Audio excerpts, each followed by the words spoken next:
Nabila, Hafsa, am I audible? Yes, ma'am, you're audible. All right. So yesterday we couldn't discuss the assignments properly. Let me discuss them.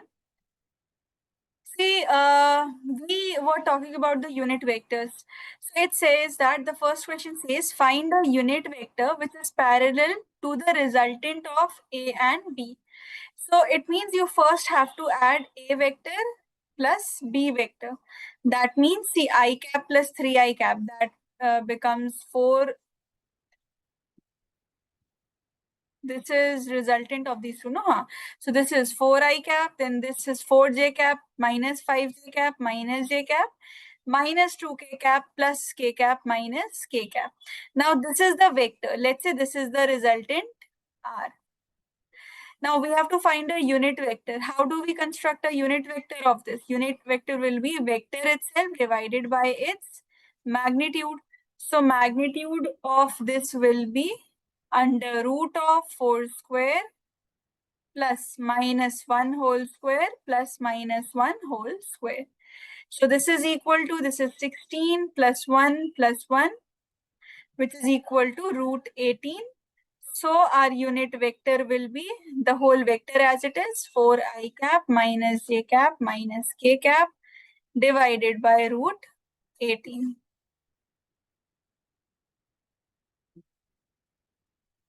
Okay, this will be the answer to the first question. Those who have not written this, quickly write down, then I'll discuss the second one with you.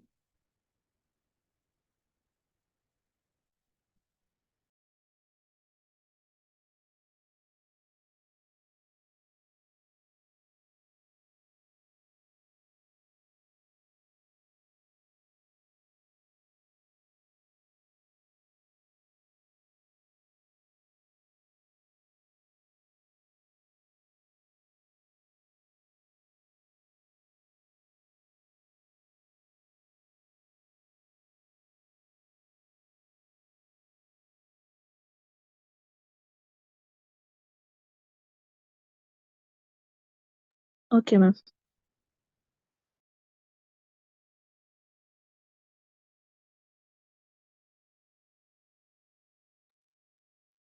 Okay, let's come to the next question. This says that a vector x, when added to the resultant of A and B. So first let us find out this resultant, their resultant. Let's say it is sum R. So what is this resultant? This resultant will be sum of these two.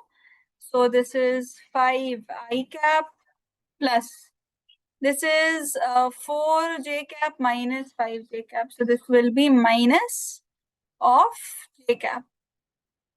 And 7J cap, this minus 3, 7K cap minus 3K cap is 4K cap. So this is what we will obtain. Now, it is saying a vector x means when this vector is added to the resultant, we have got our resultant, means it is saying when this vector x is added to this resultant, we get a unit vector along y-axis. We have already studied that the unit vector along y-axis is nothing but j cap. We've already studied about this, that this j cap is the unit vector along y-axis. Depending upon the axis, if your y-axis is positive, we write plus j cap. If the y-axis is negative, we write minus j cap. So unit vector along y-axis is j cap. It means that this is equal to j cap. So it is saying what is this value of x? See, x will be simply j cap minus this whole r vector. So x will be equal to j cap minus, now this whole term, minus 5I cap plus j cap minus 4k cap. Why have I changed the signs? Because minus sign will change them. I'm not writing it within the brackets. I've opened the brackets. Now we can say what is our vector x? Minus 5I cap. See, j cap plus j cap becomes 2j cap minus 4k cap. So this is the resultant to it. Okay, please write this one, then we'll discuss the next one.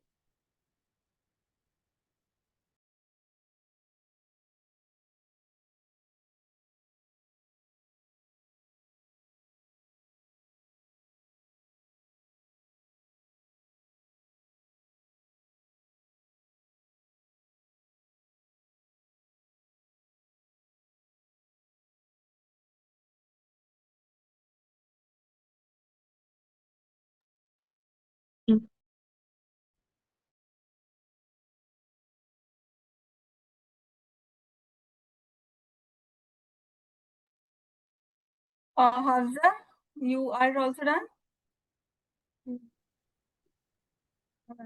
You have attempted the second question? No, ma'am. No, I think 2 and 3 you did, है ना? 1 and 3 I did, 2 and 4 I have done. 2 and 4 you did. Now 2 is clear? Yes, ma'am. Okay, so you've written also? No, ma'am, I will write, you just explain. Next question. Okay, okay. Then we have the next one, third one. It is saying these two forces are simultaneously acting at a point. What's their resultant? So for resultant, we just need to add them. Here we'll get the resultant as you just have to add. Now the problem is that when we look at if we do not look at very carefully, this at first glance it appears like 3 I cap plus 3 J cap. So there is no I cap here, and there is no K cap here. So that's it. What you need to remember, this will be 3 I cap, now 4 J cap and 3 K cap will get added, 7 J cap.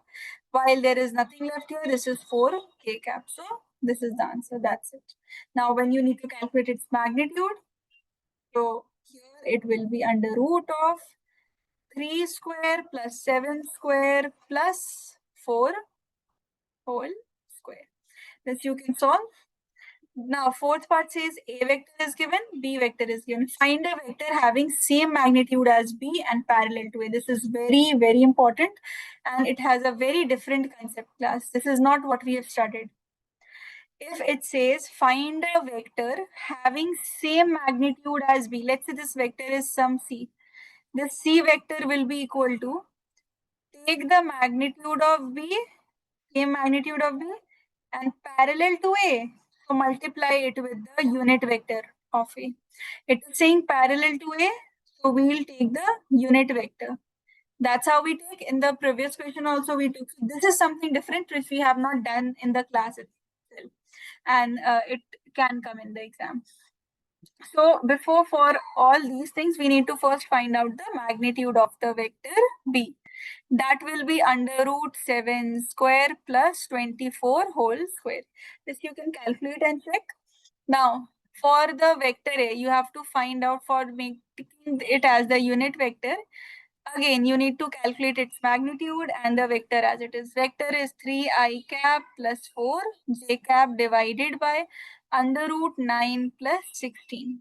Okay, this will give you the A cap. This will come out to be, this will be 5, right? 3 by 5 I cap plus 4 J cap. Multiply these two, you will get your answer. This is a tough question, and it has a very different concept which we haven't studied. This whole part, C vector is B's magnitude into A cap. So A cap, you know how to calculate. B is magnitude, you know how to calculate. That's it. That's what you need to multiply. This you can further solve it. I am not solving much. This is 3 I cap by 5 plus 4 J cap by 5. Solve this and just multiply these two. So you will get a vector, a proper vector you will get in terms of I cap and J cap. Okay, write 3 and 4. Then we'll discuss the next assignment.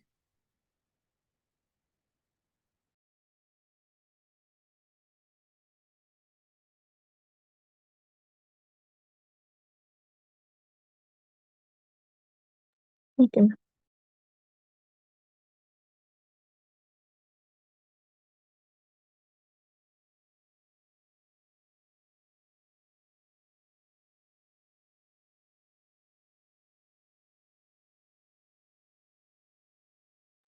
Just write it done class in the chat box once completed, all of you.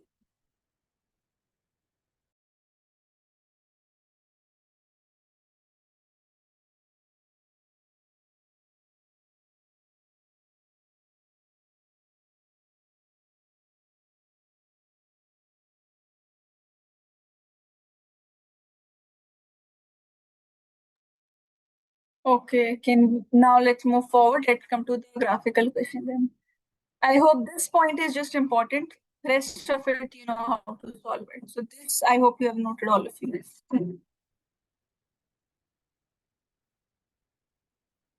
Let's come to this part. Now see, this is about the graphs, graphical question. Okay, see, be careful with the interpretation of the graph.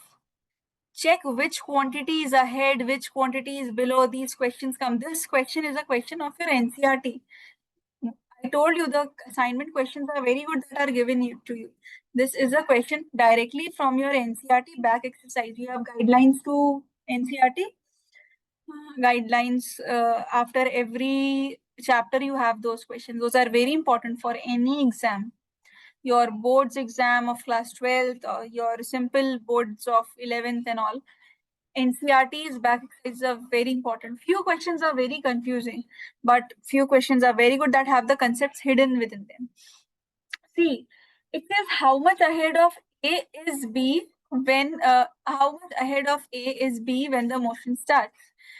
So how much ahead of A is B when the motion starts? See, this is 150 here.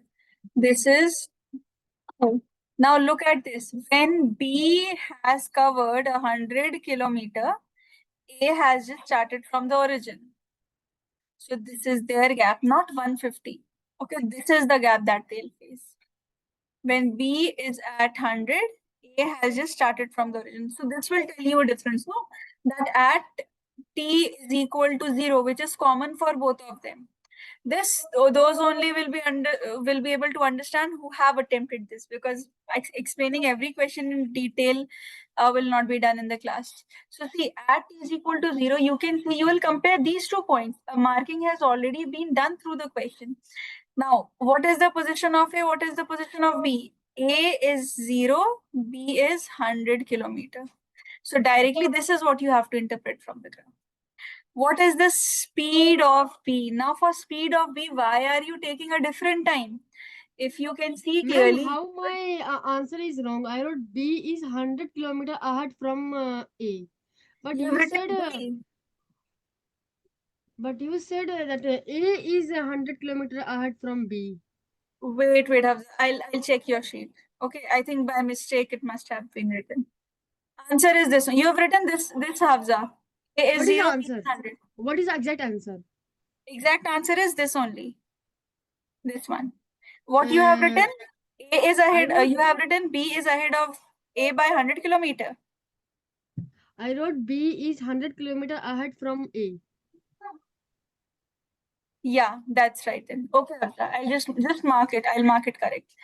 Then Okay. that's right. Okay.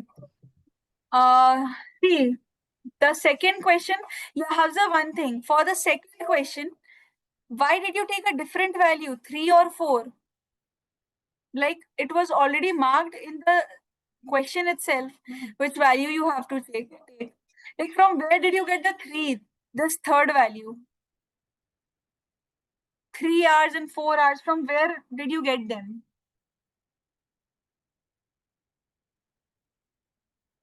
Yes, Hafsa, which method did you apply? How did you get the answer? Like you just took this part that you assume that 200 is coming here or 3 is here. There is no point given.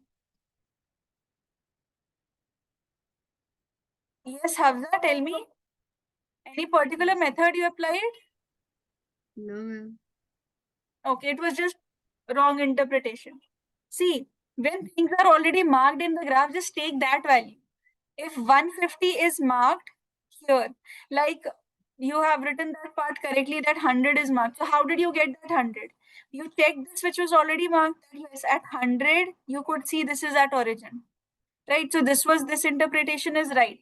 But if you are having 150 kilometer and you have to check what's the time exactly at this point, the time exactly at this is 2, and this is how you have to calculate the speed. When where will A catch B? You have to check the intersection. When and where will A catch B? Means C, A is lagging behind. As per our first question, A is behind, B is ahead. So when we can see here in the graph, only there is one point, that is Q, where the A and B graphs are intersecting to each other. So the answer will be, you have to find all the details regarding Q, when and where, at this time and at this intersection.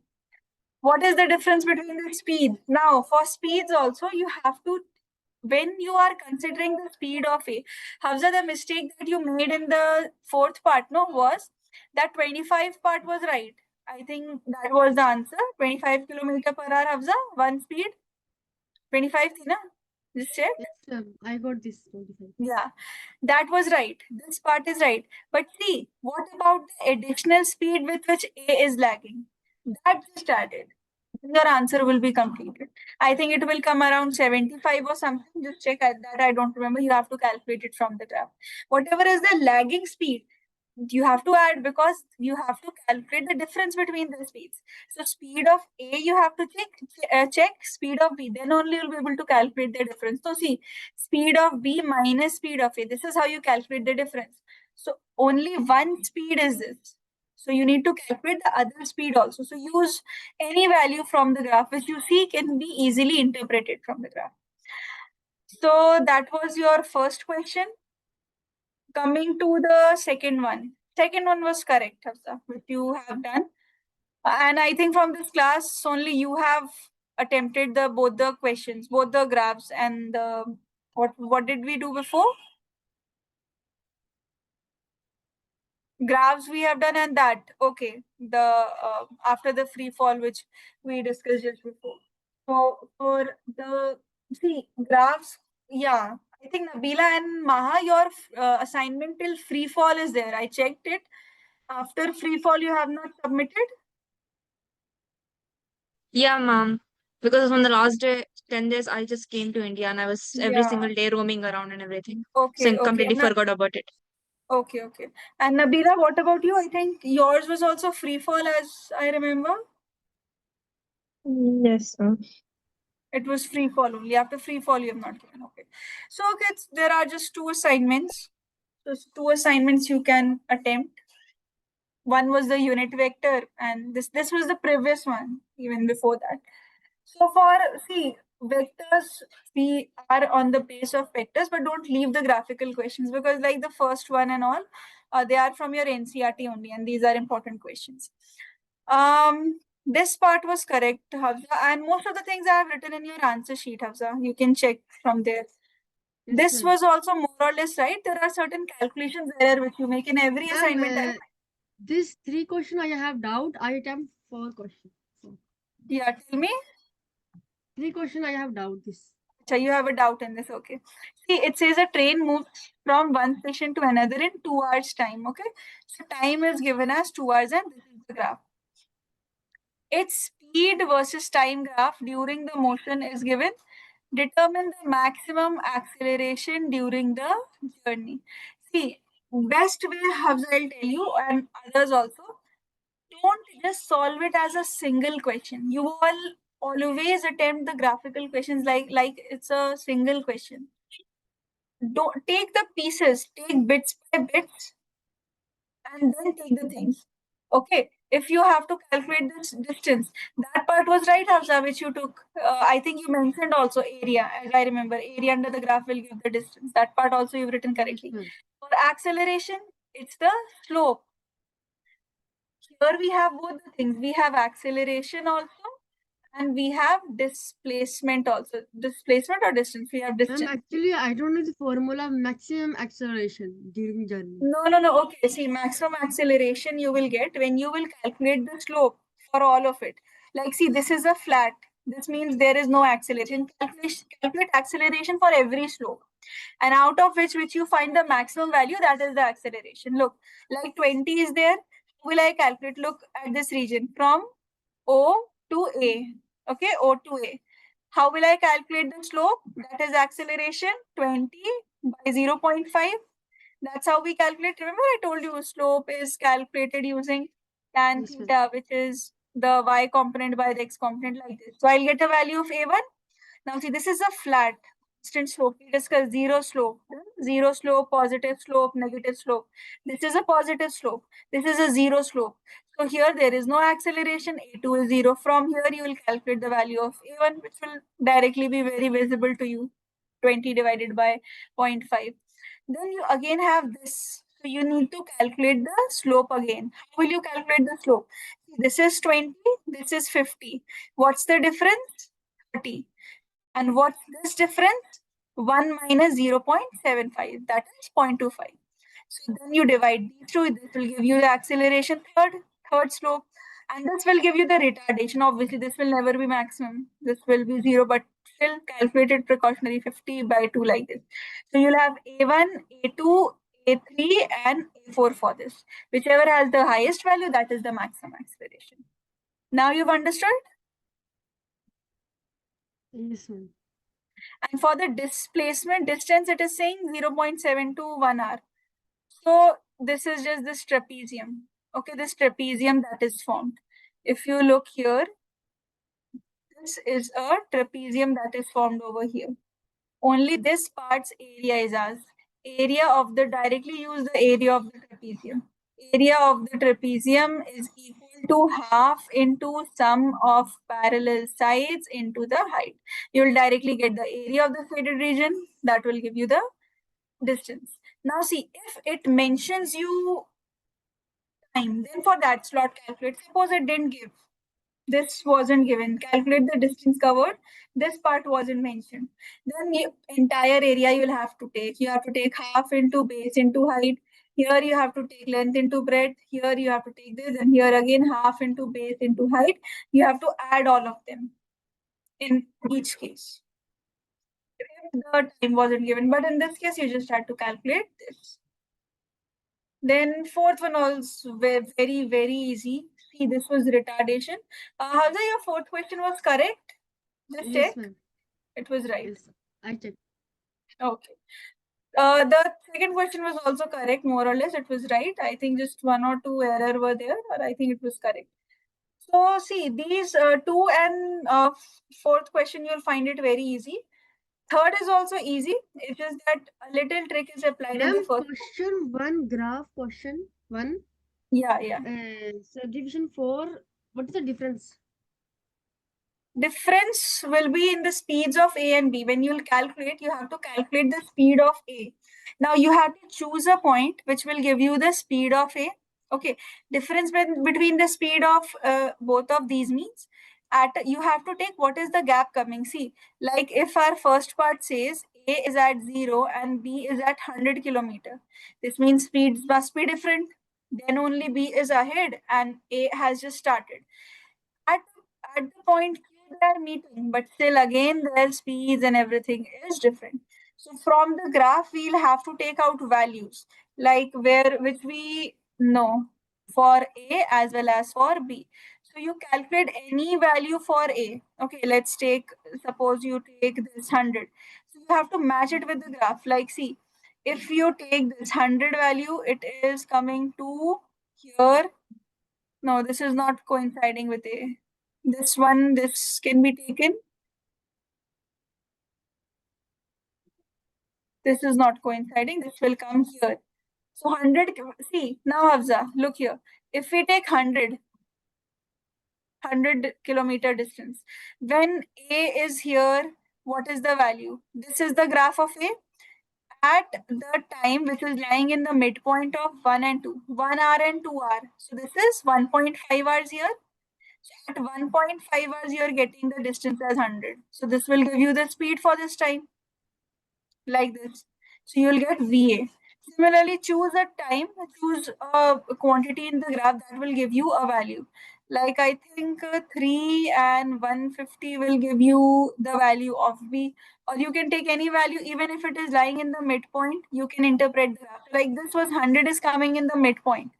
So, between 1 and 2, it will be 1.5 hours only. Like this. So, this is what is the interpretation of the graph. You have to choose the point and mark the point. Like, if you choose any value, let's say 200, so you extend it. Here it is coinciding here. Here it is coinciding here. So, take B for B, take 204. Straight away, this will give you the right answer. Okay, so this way you have to calculate the speed of A and B, and this will give you. Then finally, you have to calculate their difference. Interpretation of graph that I wrote in your sheet also. Interpretation of graph means x-axis and y-axis. You are able to determine them properly. If x-axis has certain value, y-axis has certain value, you are able to choose the intersection between both of them. Okay, so those students who have not done share it with it.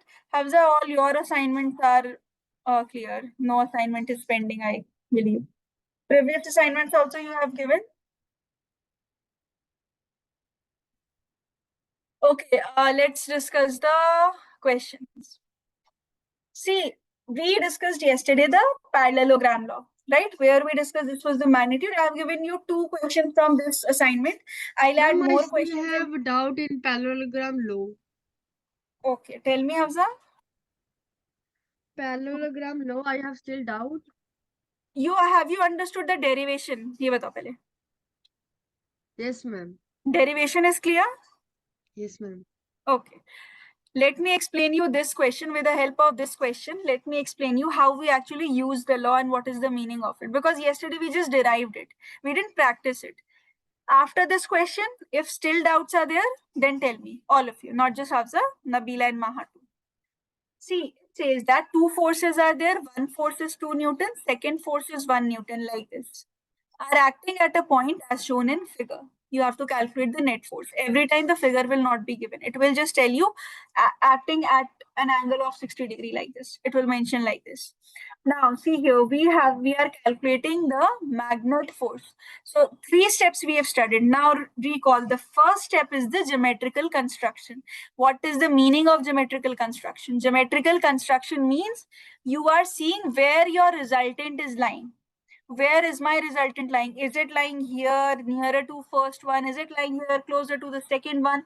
Where is our resultant lying? So we already know the law. Law says, the parallelogram law says that first you complete the parallelogram. Let's make the parallelogram. Now the law says that the resultant, see, these are acting as the 2 sides of the parallelogram, 2 adjacent sides of parallelogram, 1 Newton and 2 Newton. These are representing the adjacent sides of parallelogram. So this says that the resultant means whatever is the final answer to this, 1 and 2 are combining. See, remember, these are vectors, so they cannot be added directly.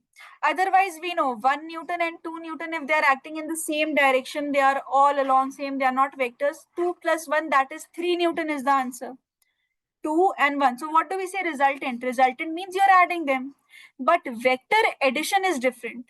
You cannot just add 2 vectors directly. You cannot just add them 2 plus 1 and say the answer is 3. Answer will be completely different. Your 2 plus 1 will not be 3 in this case. So how do we know where is the resultant? Because it is all direction based. So resultant will lie at the diagonal of the parallelogram. You complete the parallelogram, you draw the diagonal, you see where your resultant is lying. So that is the first step, which is known as geometrical construction. Means you check where the resultant is lying. And where will the resultant lie? The resultant will lie at a point where the diagonal is meeting. Means both the vectors are acting as the adjacent sides of parallelogram and resultant is representing the diagonal. So if you have 2 vectors like this, something like this will always be its direction. Because once you get habituated, then you need not means in class 11th you definitely have to, because you have the topic separately as vectors. But if you are in class 12th and you're applying vectors, by that time you'll be so familiar with vectors that you will just directly be writing where the resultant will lie. But remember, class 11th, you have to show the steps, otherwise marks will be gone. First, tell me, first step is clear to all of you? What have I done here? Yeah, ma'am. Yes, ma'am. Okay. Second step we have studied as the magnitude of the resultant. Now, coming to the magnitude of resultant. The formula says that under root of a square plus b square plus 2ab cos theta. This is the formula. Let us see what all values we have. A means first vector. Take any vector as a. Let me take this as a. Okay, let me move this as my a vector, this as my b vector. I will get under root of a square means 2 square plus, what is b square? It is 1 square plus 2 into 2 into 1 into cos. Now what's the angle between a and b? It's given as 60 degree. So cos of 60 degree is the value. Now you just need to solve this in order to get the magnitude. Magnitude means you are not considering the direction, just the value. You are just obtaining the values of these two forces which are present like this. So see, this will be 4 plus 1 plus this will also be 4. And here we have cos 60, that is 1 by 2. See, this will be 2. So what is left? 4, 5, 6 root 7 Newton. Now what is this? This is our second step where we have calculated the magnitude of what? Magnitude of the resultant. Means we know the resultant is situated somewhere between A and B. Where between A and B, that also we don't know till now. But we know, okay, according to the parallelogram, what does the parallelogram law say? It says that it will be along the diagonal of the parallelogram. So it gave us an idea that between the two vectors, the diagonal will be lying. Second step, how much is its value? What is the value of this resultant? So we know now root 7 Newton means now in vectors, your 2 plus 1 is equal to root 7. It is not 3. 2 plus 1 is not 3 here. 2 plus 1 is root 7. So this is what I was referring to when I was telling you earlier that in vectors you can get variable answers. Now, this is not complete because vectors are incomplete without the direction. So let's come to the third step. Mark beta as any angle from any of the vectors. Let's say I am marking it from here. So this becomes my A. This opposite one will be my B. Okay. You are independent to choose among them. But once you have chosen, your A and B are fixed. If I choose this as beta, this above one, then this will act as A in my formula and this will act as B in my formula. But right now, let me take this only because earlier I considered this as A. So this will be acting as A, adjacent one will act as A, and the one which does not have the angle will act as B. So this will act as B. Now A and B in where? A and B where? We have the formula for direction, if you remember, as tan beta is B sine theta divided by A plus B cos theta. So in this formula, for the determination of B and A, like you will be just having two vectors, 1 Newton, 2 Newton. Two velocities will be there, 1 meter per second square, 8 meter per second square. Any two vectors will be given to you. So you will have to specify what is your A and what is your B in this formula. And for that, you have the technique. You are independent to choose beta, but once beta is chosen, then your A and B are bounded. The closer one to the angle is your A, and the other one where the angle is not present is B. This part you should remember because you cannot just take any value as A or B. A is 2 and B is 1. So this makes it 1 into sine 60 degree divided by 2 plus 1 into cos 60 degree. Sine 60 degrees root 3 by root 3 by 2. This is 2 plus 1 by 2, that is 3 by 2. So root 3 by 2 divided by, this will be 3 by 2. 2 will get cancelled. Tan beta will be root 3 by 3. You can even rationalize this further. You will get a very definite value of beta. Look, root 3, if I rationalize it, means if I multiply and divide it by root 3, root 3 into root 3 will become 3. 3 root 3. 3 will get cancelled, 1 by root 3. Now, suppose I didn't know what is the value of this 1 by root 3. Suppose, like right now we know 1 by root 3 is common for us. Is it or isn't? Yes, ma'am. What's the value? 30 degree. 30 degree. Yes. So here you can directly say beta is 30 degree. Just a small example. Suppose it was coming 1 by root 39. Then what is tan? When do we have tan as 1 by root 39? Then you use that inverse trigonometric.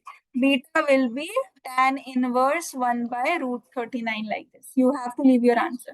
Right now it is an easy value, so we shouldn't leave our answer in terms of beta inverse. So this becomes the third step, which is the direction of resultant. Now it is giving us a clear picture. 30 degree, total angle is 60 degree between A and B. This is 60 degree. Your resultant is lying exactly as a bisector, right? 30 degree is coming. So it is coming like this. These are the two vectors. This is your 2 Newton. This is 1 Newton. Your resultant is coming in between them with an angle of 30 degree with one of the vectors having the value root 7 Newton. Like if I want to conclude what did I get here? What is my final answer? I can say root 7 Newton is the resultant at 30 degree from 2 Newton force. Now tell me, have you understood this law? How to apply it? Yeah. Others? Yeah. Hafsa, now do you have any queries, any doubts? Have you understood? Yes, ma'am. Okay. All of you write it. We'll practice some more questions. Please write it.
Ma'am, how can you got 3/2? Where? After solving this root 3 Acha, this by is 2. not 1 plus 1 by 2. Yeah, it will be 5. So this won't be 30° then. This will be 5, no? So this won't be, we will not be able to rationalize it then. So it won't be bisecting it. Right, Hamza. This here we'll have a 5 weight. This will be just.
Ma'am, the root 7 is the resultant at 30°. No. Just change this also. This will be with the same. So this will be again at, when you write, it will be at this value. At tan inverse root 3 by 5. So that 30° I wrote it before, na? So when I have written this part, that's why I wrote it again. This just corrected. The answer wasn't 30°, it is root 3 by 5. So see, whatever angle you're getting, no, this is acting as our angle, this whole term, and from tan inverse. So when you write it is acting at, so you'll have to write this whole term, tan inverse also. Just don't write root 3 by 5 because your angle is tan inverse. We don't know the value, so we are writing tan inverse. Okay, is it done? Yes, ma'am. Statement you can add. See, this says that two forces are acting on a point, acting as shown. Okay, figure is already given to us, 5 Newton and 3 Newton, both are present. Net force we have to calculate. But this question is important in the sense its resultant is important. See, north, east, what's the angle between them? 90 90°. So one is 5 Newton, second is F2 is 5 Newton, F1 is given as 3 Newton, theta will be 90°. Now this, we'll do it again. I'll make you write this properly also. When you are calculating the resultant in 90°, see this is F1 square plus F2 square plus 2 F1 F2 cos 90°. Class straight away, this part will be 0. So you will get the resultant always in case of a 90° as under root f1 square plus f2 square. So this will be straight away under root 5 square plus 3 square. These are the two values. So this will be 25 plus 9. That is 34, root 34 Newton. Now for the net value, see, when we complete this, this is making an angle, this is making a rectangle, right? Still, it will be given by the diagonal. So this will be the resultant value is this.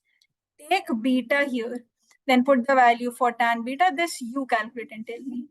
Assume this only to be beta. So this is your A, and this will act as the B in the formula. You will notice one thing very easily, or let me discuss this only. Wait, since I'm discussing it. Tan beta here in this case, when you have 90°, what is sine 90?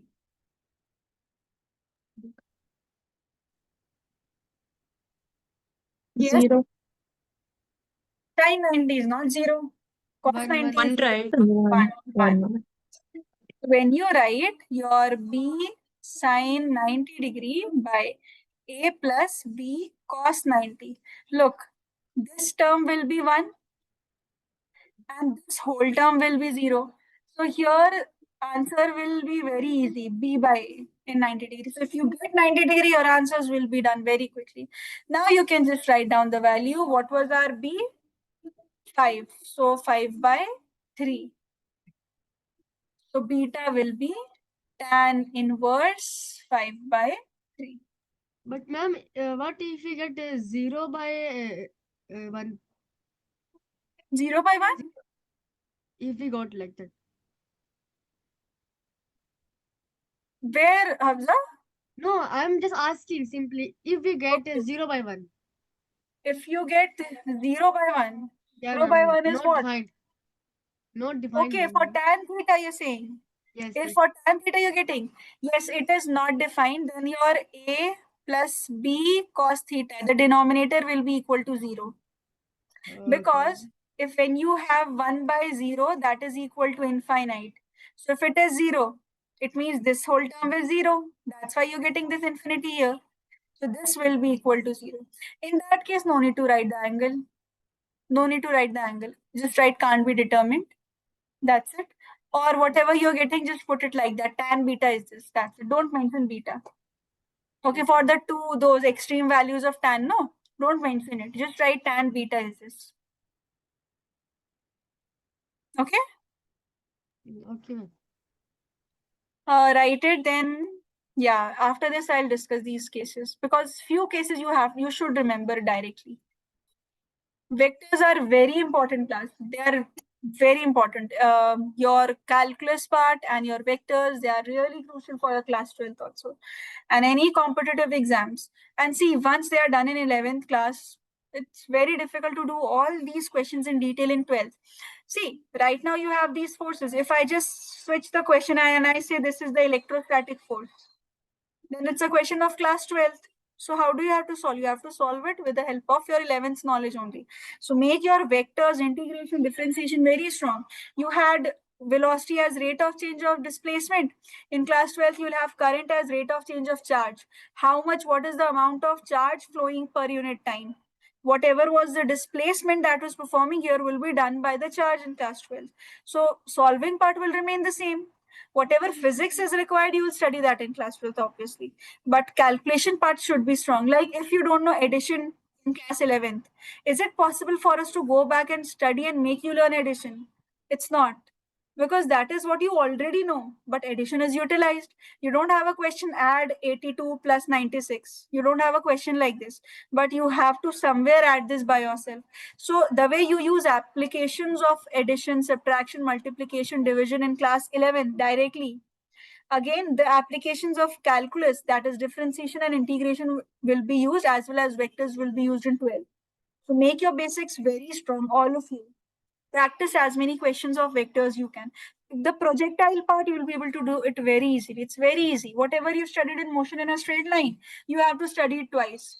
X-axis separately, Y-axis separately. That's it. Angular projection, horizontal projection, you'll find it very easy. Focus on vectors class. Okay? Yes or no? Okay, ma'am.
Ma'am, please scroll up for a second.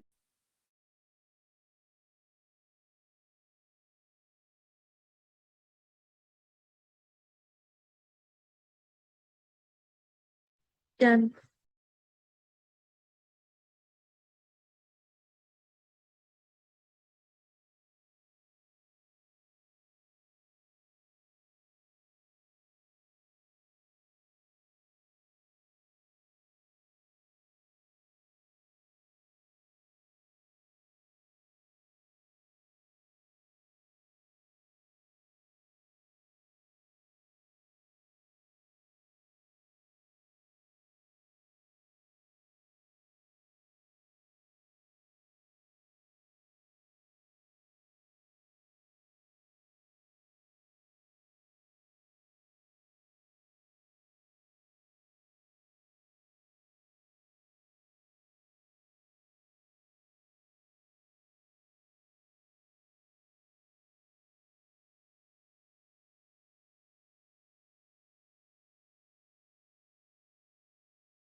Okay, look, a few cases you should remember directly. Like say in class 10th or till class 10th, when two vectors, like two forces were getting added. If I say two forces are towards the right side, what was your answer before class 11th? You would just add them. So why do we add two things when they are in the same direction? Why do we subtract two things when they are in the opposite direction? The same direction, opposite direction we discussed in motion in a straight line also, if you can recall. Remember, I told you velocities are in opposite direction, subtract them. Velocities are in the same direction, add them. So why? What was the reason that we were doing? Reason is that when two vectors are in the same direction, they are parallel. Parallel means the angle between them is 0 degree. So if it is 0, we'll put r as under root a square plus b square plus 2ab cos 0. Yes, cos 0 degree is 1. 0. 1, 1. 1, 1, 1, sir. 1. Yes, 1. So cos 0 degree, this is 1. At least the basics value of trigonometry, just remember, other students. So see, this will be a square plus b square plus 2ab only. Plus, can you recall, is it similar? Just the inside part. Is it similar to something? Anything which you Yeah, can a recall? plus b whole square A formula. plus b whole square. Yes, very good. So this is a plus b whole square under root. Under root means power is half. So a plus b whole square to the power half. Half will be cancelled. So what do you get? A plus b. That's why till now we were adding two quantities directly in the same direction. Similarly, let's take the opposite one. If they are anti-parallel, when the angle is 180 degree, this is called as anti-parallel.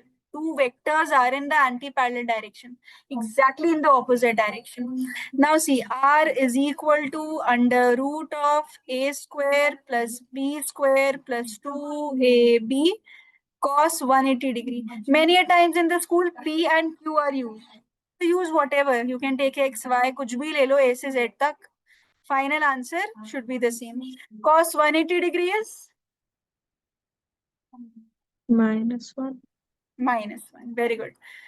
So this is -1. So look, now this will be under root a square plus b square minus 2ab. Right? 2ab into -1 is minus 2ab. Identity?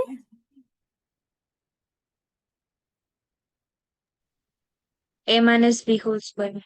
A minus b whole square. Yes, Maha, correct. A minus b whole square under root, that is a minus b whole square to the power half. Finally, you can say a minus b. That's why two things are in the opposite direction, we subtract. But plus, sign conventions are different.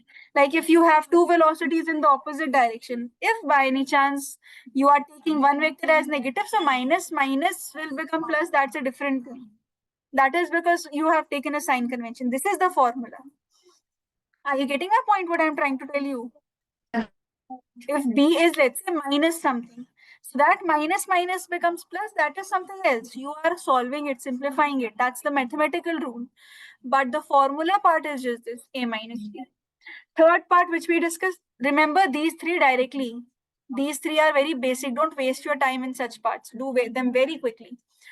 When two vectors are perpendicular, this will be under root of a square plus b square plus 2ab cos 90 degree. We discussed cos 90 degree is 0. So what is the resultant? Under root of a square plus b square. So these are three important cases. We'll practice one more question, one or two questions we'll practice based on this before we start with next topic. Please write it, class.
Yes. Answers?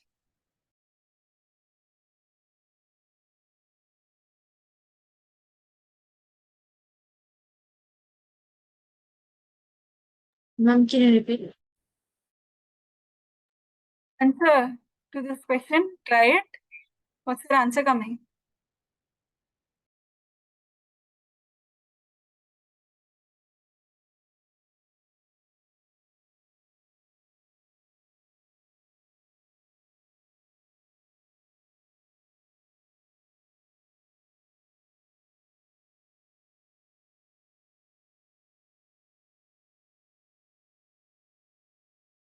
Okay, see.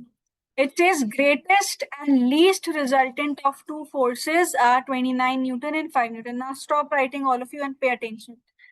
Greatest resultant means, let's assume two forces are F1 and F2. So F1 plus F2 is 29. And least resultant means F1 minus F2 is 5. Okay. From here, these are two equations. Two variables are there. At least I think we'll be able to get the values of F1 and F2. Then we'll see what is there in the question. It's better if we add both of it, right? So this will get cut. When you add, this becomes 2F1 and this will be 34. So F1 is equal to 17 Newton. So from here, we can use the second equation to calculate F2.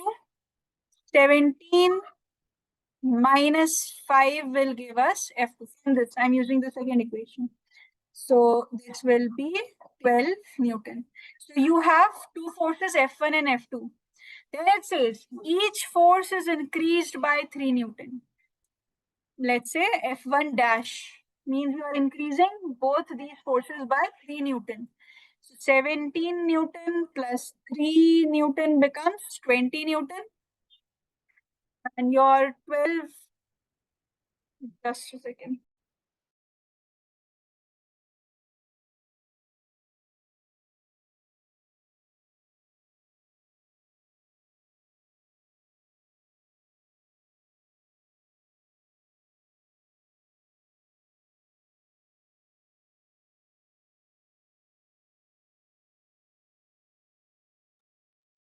Yes, so your F dash 1 means 17 Newton will become 17 plus 3, that is 20 Newton.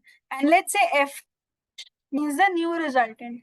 This will be 12 plus 3, that is 15 Newton. Then it says these two new forces, you have to find the resultant of these two new forces.